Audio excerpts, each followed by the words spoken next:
What is up, y'all? It is your boy ABK, and thank you for entering back into the nigga room. I really do appreciate each and every one of y'all.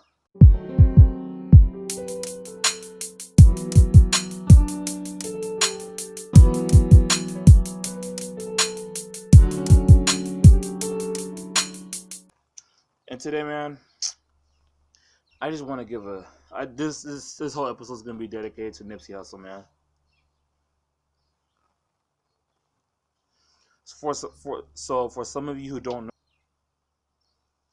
last Sunday Nipsey Hussle passed away, man. Somebody shot that nigga. Somebody shot the nigga in front of his own store, man. So supposedly, him and two of his other homies, they got shot while standing in front of his store, like, down in Crenshaw and Slauson.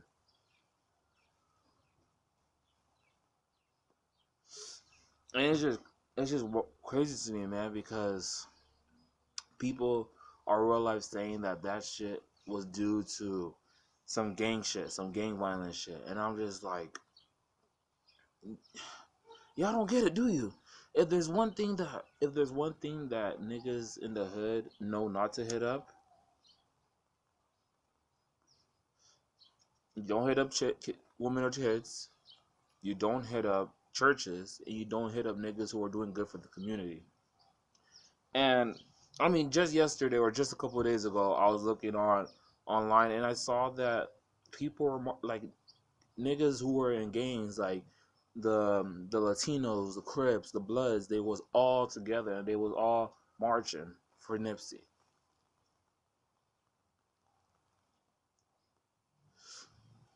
So for all the dumbasses that are saying that, oh, Nipsey died because of gang violence, it's not gang violence. Now, it could be one of two things. It could either be jealousy, which is not it's not surprising because I don't know why niggas be getting jealous at each other, or it could have been an inside job. He could have been set up.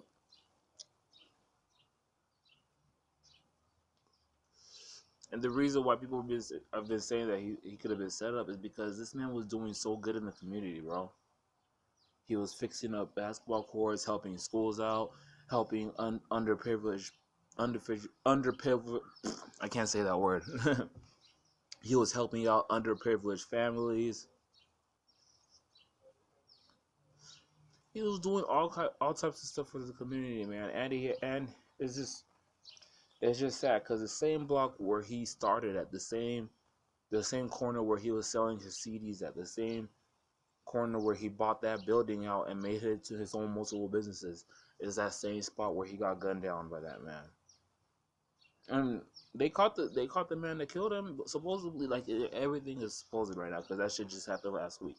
But they caught him last week. They caught him like 20 miles away. They caught that fool in freaking Bellflower, bro. Do you know how close Bellflower is? That shit.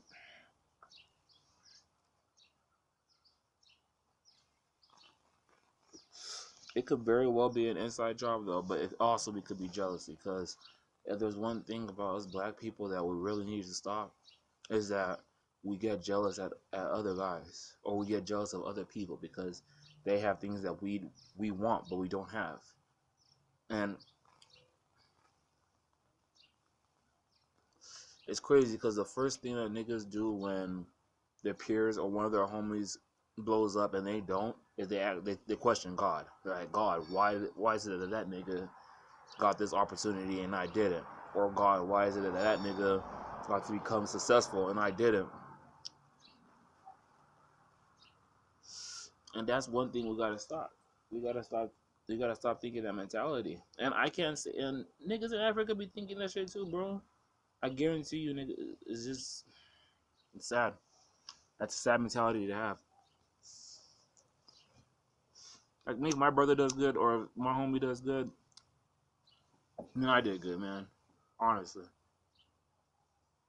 doesn't mean that I'm the one that did good. It's him that did good, but I feel proud. I feel just as proud of him, and it's crazy, man.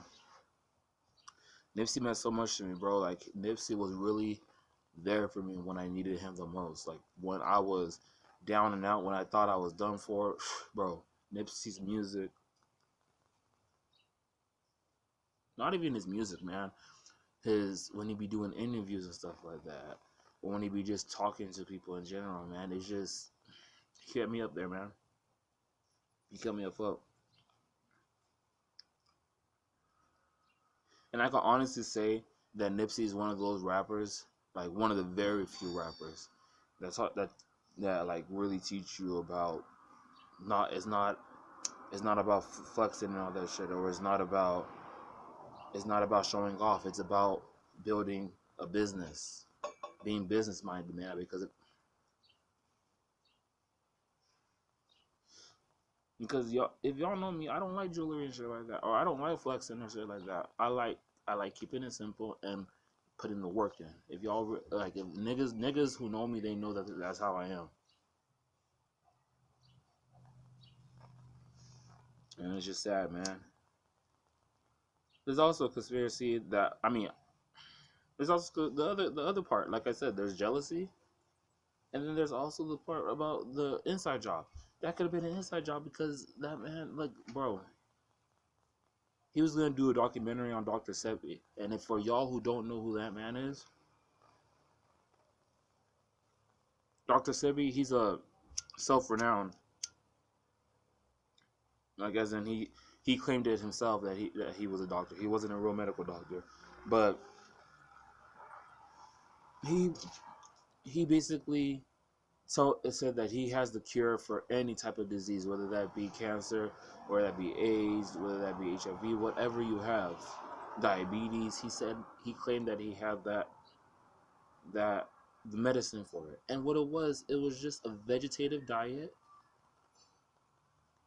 and freaking taking natural herbs, not no pills, not no medication or any of that shit. It was just simple herbs. Herbs and eating a right diet. Now, how many if you really think about it, if that man found a cure for all this shit, then do you honestly think that pharmaceutical companies would still be making so much money as they do right now? Doubt it. I doubt it, because that would be an agenda for them to try to kill that man. I mean, even when he was living in New York, he had there was a case against him against New York City because he was stating false claims that he could cure people, and like dozens of his patients that he's taken care of before, they came up, they were there saying that, nah, this man, he cured me from this shit. This man cured me from this, and they had nothing against him, so he won. He won against New York City, but fortunately, he moved back to his home country because this shit was too hot out here, man. And it's crazy because I believe that shit. So they ended up, they didn't kill him, but he did die because he was held captive with the police. He was held captive with the police in his home country. He was held captive, and they didn't tell him why he was captured. They didn't tell him any of that stuff. They just said that he was money laundering, but they didn't have a case against him. They really did have a case against him. They had kept that man locked up. His health deteriorated, and so eventually he passed away, fortunately. And that's really fishy because a lot of people were conspiracying already that that man got killed for a different reason, or that's what they made it look like. And Nipsey Hussle was gonna do a documentary on that shit. If that man really did have all the facts, and let's say that that man could put more insight on how that man died, don't you think like already what he was doing for the community and shit like that, if he exposed this out, then the pharmaceutical companies would take a blow to their profits and shit like that? I mean, like I said, it's all speculation. It's a conspiracy. It's not a conspiracy theory, but it's a theory. It's a theory nonetheless. His killer could have got paid and ended up killing him. Who knows, man? But one thing I'm gonna do for sure though,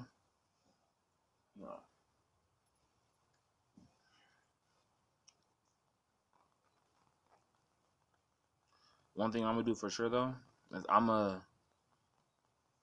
I'm gonna be one of the next Nipsey Hustles. There's a post that I saw, and they said they don't understand how many Nipsey Hustles they just created, and it's not that it's just been created. This has been the path that I've been trying to show each one of you guys who follow me on Instagram. The path that you can do whatever you put your mind to. You can grind it out.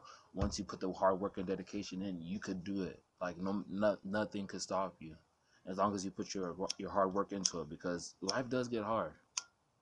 Life does get hard. But if you grind it out and flex on that nigga, then you be straight, and you could do whatever you put your mind to, bro. Because, like I said, that's what I preach, and y'all have heard me. If y'all listen to my past podcasts, y'all hear me talking and preaching about that shit. I'm gonna call that preaching because it's a word. Don't let anybody tell you what you can and cannot do, and that's the shit that That's the shit I learned from Nipsey Hussle. The marathon continues, man. Sad.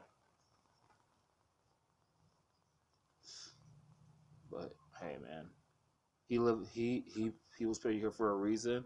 God showed us that purpose, and he fulfilled it. It was a time to go. And so, man, I just wanted to talk about the whole Nipsey Hussle thing, and I'm sad about it, but I'm not gonna be sad about it because, like, that man, he showed me a way. He showed me a way. He showed me that I could do it. He showed many people that you can do it, and so he showed many people that you can get out as long as you go and put the hard work in. Because, hey, man, some people get different messages differently, and so I'm just gonna live on in that man's footsteps and show y'all. Once you put the hard work, you dedicate yourself, you get this money, man. So, anyways, y'all, this is your boy ABK, and thank you for checking back into the nigga room. I do appreciate it, and we out this bitch. Deuce, deuce.